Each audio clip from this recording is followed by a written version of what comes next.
Now we'd like to move to the keynote dialogue with the title of Asian Financial Hub Strategy in Japan Future. We would like to invite Mr. KIHARA Seiji, member of the House of Representatives, and the moderator will be Mr. Robert A. Altman, Senior Advisor at Morgan Stanley and UFG Securities. Please welcome with a round of applause, please.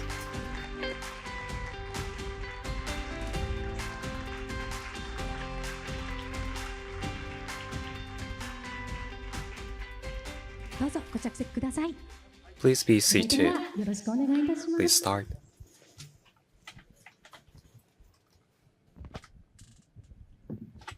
皆様、本日のセミナーというか Everyone, thank you very much for joining us today, joining this session. It's a great honor for me to be able to have Mr. Kihara-san with us. Thank you very much for having me today. 何代も遡って金融通の家族ということです。 So we are like a family in the finance field, so we are very much looking forward to hearing from you. We'd like to get into the major part of this discussion. We are now seeing in the change in the geopolitical situations, and the US said that we don't have to pay attention to ESG. And so under such circumstances, ESG-related policy in Japan, will that be changing going forward? Sustainable finance in Japan? What kind of roles it can play? And the future outlook on that, would that be changing? I'd like to ask you these two questions. Thank you very much, Mr. Feldman. Before answering your questions, my name is Kihara. Thank you very much for having me today. It's a great honor for me to be invited here at such a great forum. In 2021, when Kishida administration started, after that, GX Green Transformation Strategy and strategy to realize a asset managing based country. That is something I've been dedicated myself. So it's a great honor for me to be able to join this kind of session and forum. And so I'd like to answer two questions given by Mr. Feldman. The answer is very clear. Our strategy for green transformation in GX, as well as our strategy to focus on asset management-based country, there's no change in that direction. There are two reasons for that. Across the world, well, the Trump administration's ESG policy may be changing, but what remains unchanged is the environmental issues. The need for decarbonization does not change to these. If we disregard these, there will be grave consequences, disasters, and infrastructure damages, and food crisis. These are the crises we will be faced with. These challenges remain unchanged, will remain unchanged. That's the first reason. And the second one, as we are here in Japan, the green transformation has been focusing on economic growth as well as decarbonization and energy security. With this trinity, we would like to enable all of these happen all together, and geopolitical risk on the increase, energy importance has been on the increase as well. So GX has become more and more important under the current circumstances. I said this was the case in Japan, but that is the case outside Japan as well. Trump administration says the various things, but CCS or blue hydrogen or bio, the support for these domains will be continued according to the administration in the United States. So my understanding is that green carbon neutrality, energy security will take over the front message, but the fundamental attitude would remain unchanged. That is the case with Japan. Another thing I'd like to touch on, under such circumstances, in the past we were trying to, be in a way accepting the format or standard. And at the Hiroshima summit, the concern is one goal, best way.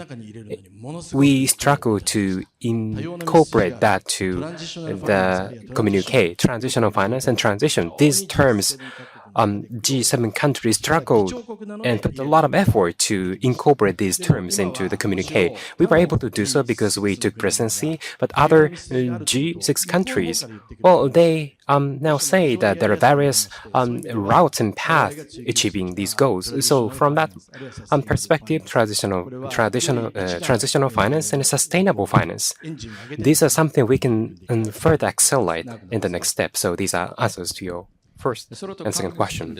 Related to this,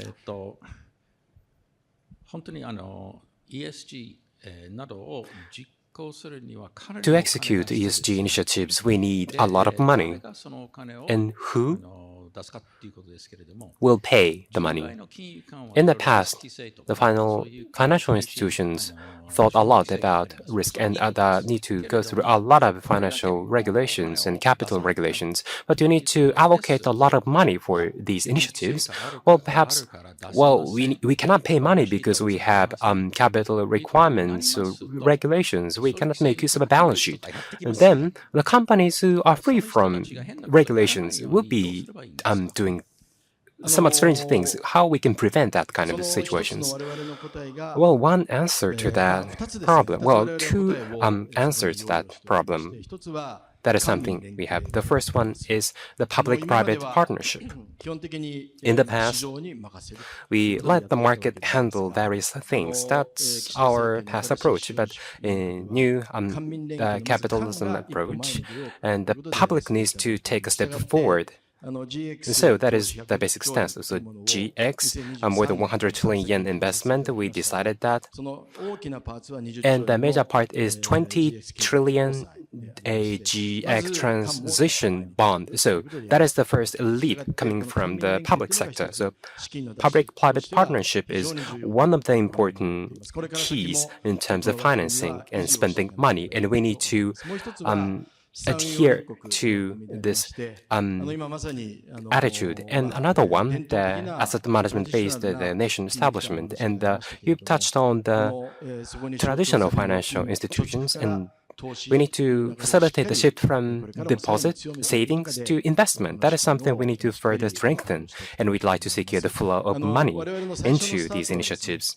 Our starting point is to let companies mobilize the money so that they can increase salaries for the employees and make investment. And another, sleeping the money of fund is savings that needs to be shifted toward investment. That is the major framework we engaged in.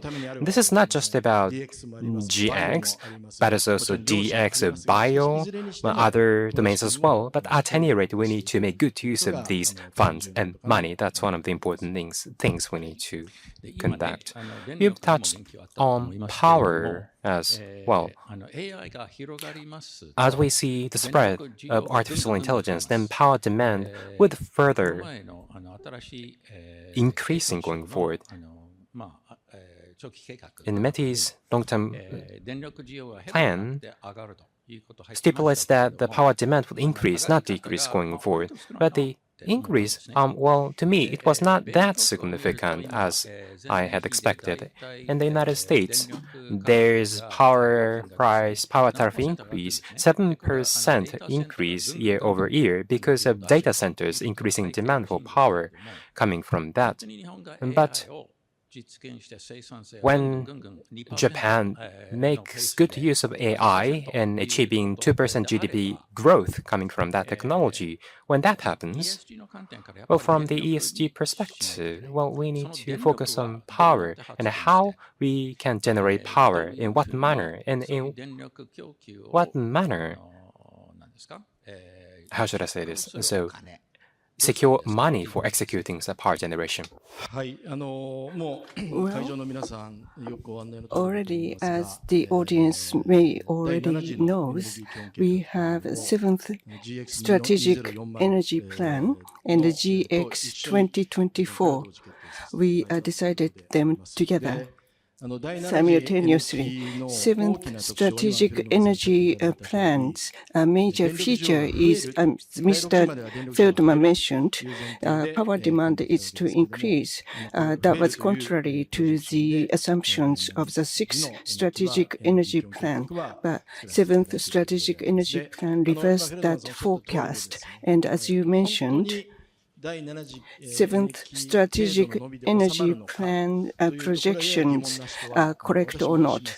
Some people may be wondering whether that is right or not.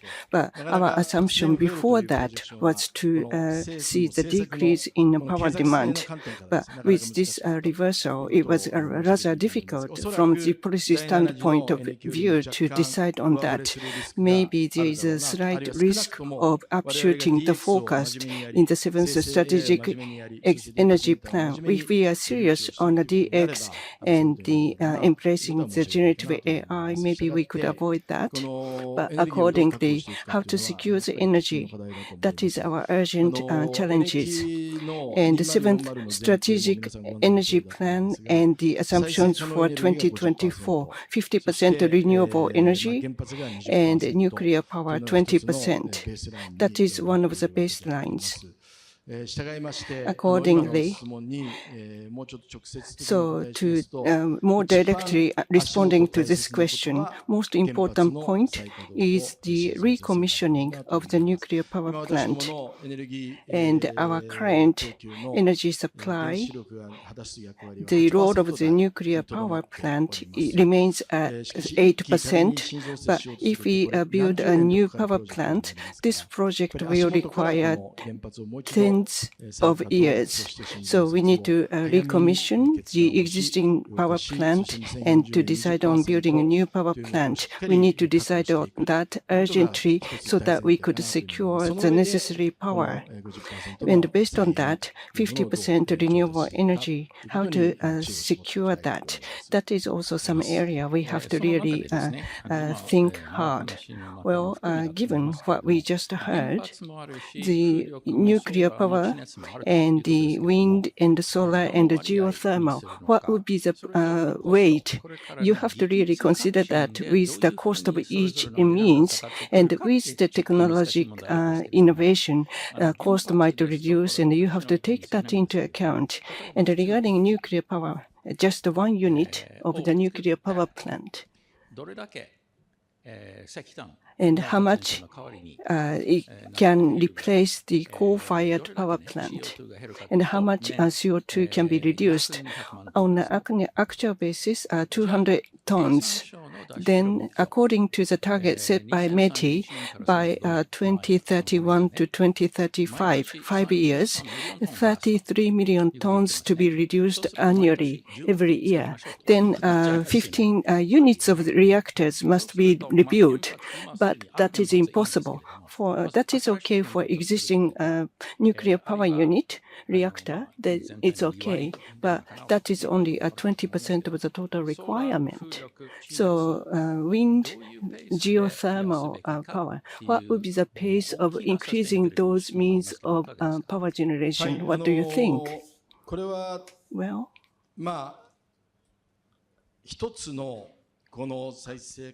renewable energies,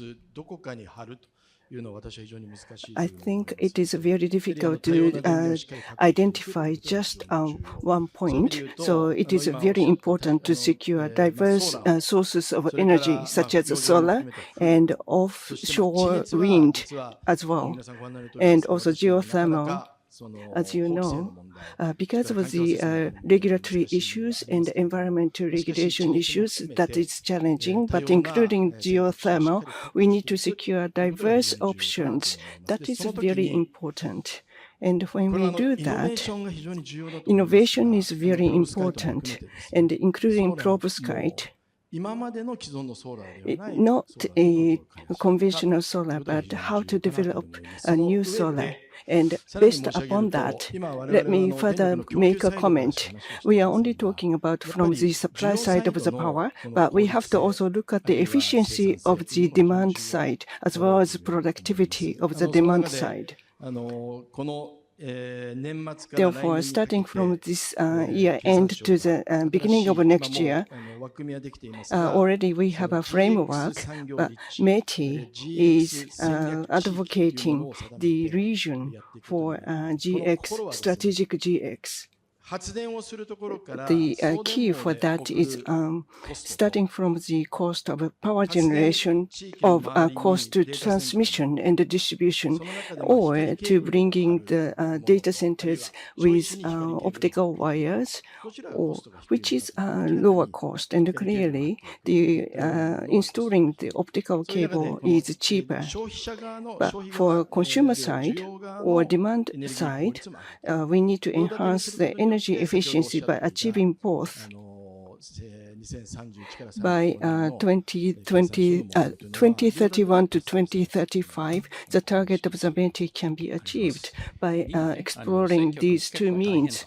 Well, I think it is really challenging on the back of the elections, and you belong to LDP, so we can't really talk about other parties, but at the least Ms. Takaichi is also well-versed with technology. So if she becomes Prime Minister, in what manner the current technologies can be disseminated? What do you think? Well, first of all, this is a very difficult question.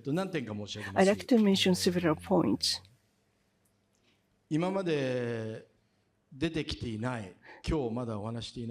The technologies we didn't talk about is fusion, nuclear fusion technology, and actually Ms. Takaichi has been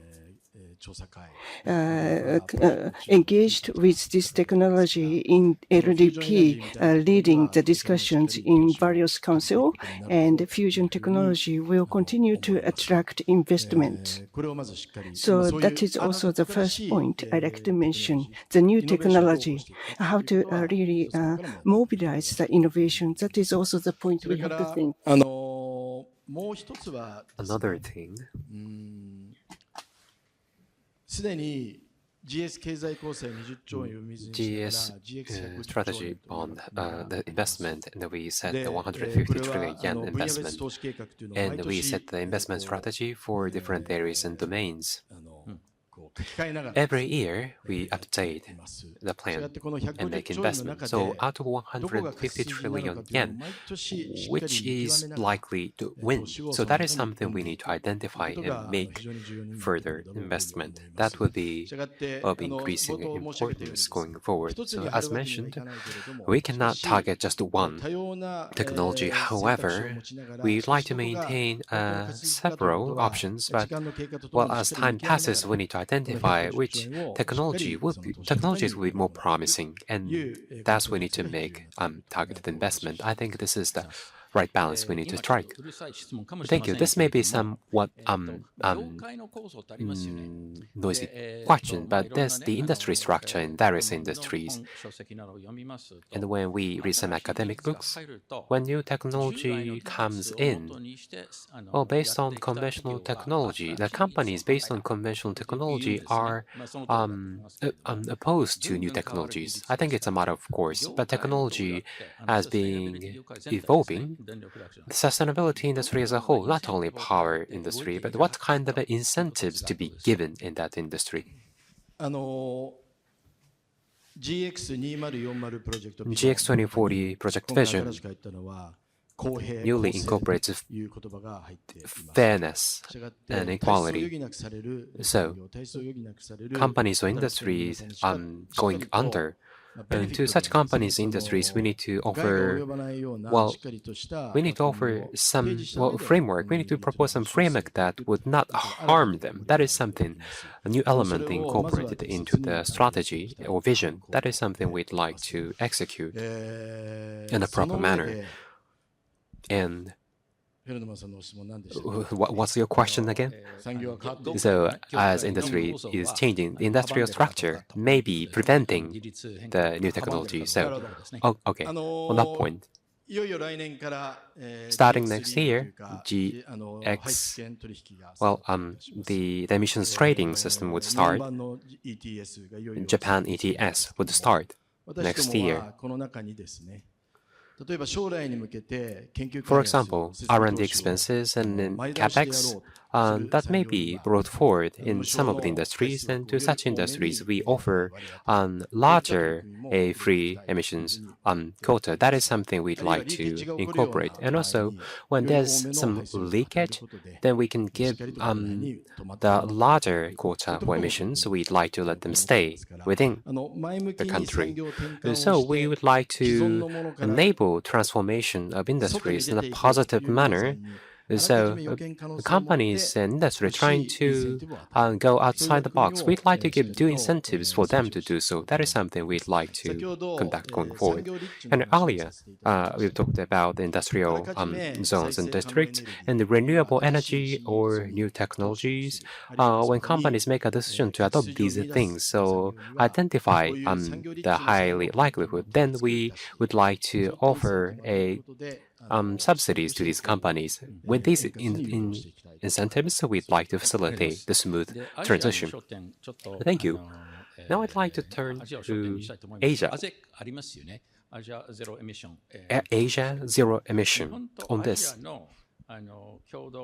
the partnership between Japan and Asia, or joint project, how the Japanese government sees such projects. The partnership and cooperation between, in terms of sustainability, the cooperation between Japan and ASEC. ASEC, well, as you're all aware, it started under Kishida administration.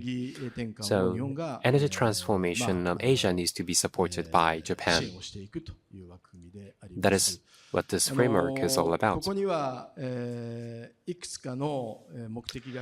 There are various objectives, as you are aware. ASEAN, all countries emit twice as large as emissions as Japan does, and toward 2050, 70% of emissions growth would come from India and ASEAN countries. So, East Asia Zero Emission Initiative, that is something we'd like to fully support. When doing so, why Japan? That is a question we could be asked. Europe may want some unified, one closed standard, the transition of one closed for decarbonization. That may not be a good fit for Asia. We are on a different stages maybe, or environmental situations may be different, energy situations may be different in Asia and Europe. So one goal varies must way. That is something we need to pay attention to. And that's what Japan has been pursuing. So that is something we'd like to focus ourselves on.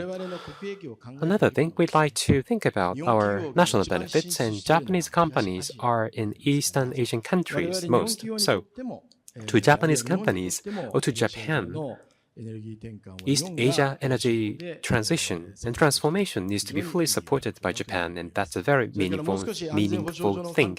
And from the security perspective, without us going into, then China will come in as a matter of course. From the perspective of international cooperation, we would like to facilitate the industries in Eastern Asian countries and transfer fund and money, but that is not the case with approaches taken by China. So I think that is something, the meaning that we can come in and support them.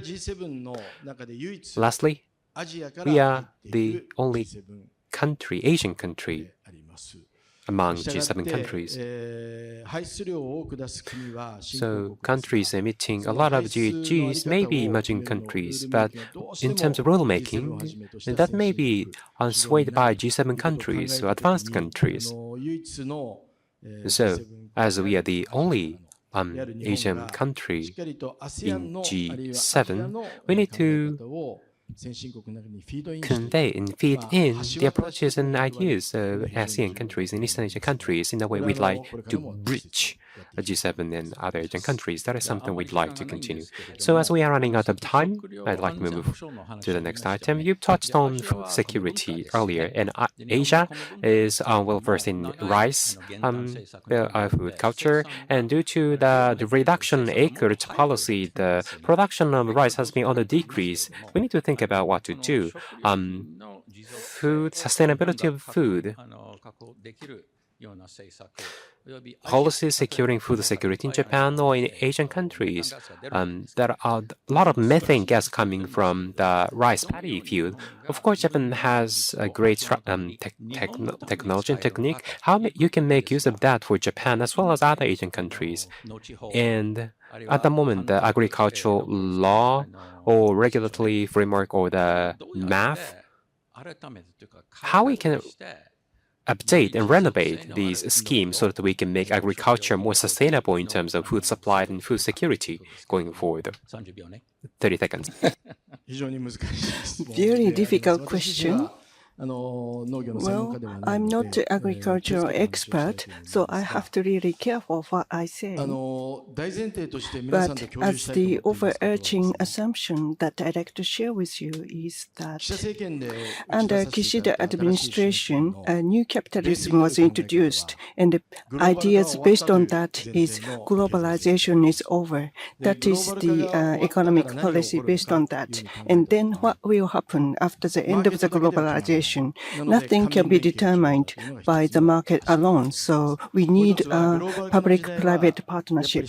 Another one is in the era of the globalization, strong hand is in the consumers, but going forward, producers are going to have increased importance. And thirdly, market cost cutting is very important during the globalization and the market expansion. So you can't really run the economy just cutting the cost. So you need to increase the wage and you need to also increase the employment. And that is the three pillars under our new capitalism initiative. And going forward, the production capability, supply capability are important, and the competitiveness of each country is competing to enhance the productivity, such as semiconductors and the GX. Various technologies are also a case in point, and naturally, food is also included under this initiative. So the policy of reducing the area of the rice paddy is to reduce the production capability, but going forward, you need to also increase the supply and production capabilities to secure food. And actually, Ministry of Agriculture has secured quite a big budget to secure farmland and also farmers. And we like to really seriously work on that. And I'd like to also have your understanding that in the area of the energy, we say transition, but disruptive way is such as done by EU, disruptive such as energy consumption style and achieve the decarbonization overnight. That is not a recipe for success because China came in the way and China is taking the pie, slices of the pie. So we need to really adjust our trajectory. So we can't really have the destructive policy for agriculture. So rice paddies and shelf paddies, you need to really focus on improving the land production productivity by avoiding the disruptive way, and we need to provide a good support for that. At any rate, in the era of Reiwa, it is an era of food for sure. Well, Tokyo's sustainable financial market, your remarks are really important. So Japanese agricultural renaissance must be brought in by disseminating types of the technology that enable that. Unfortunately, we run out of the time, so we have to finish this. But please give a big hand of applause to Mr. Kihara. 皆さんありがとうございました。Thank you, everyone. はい、木原様、ロバート様、ありがとうございました。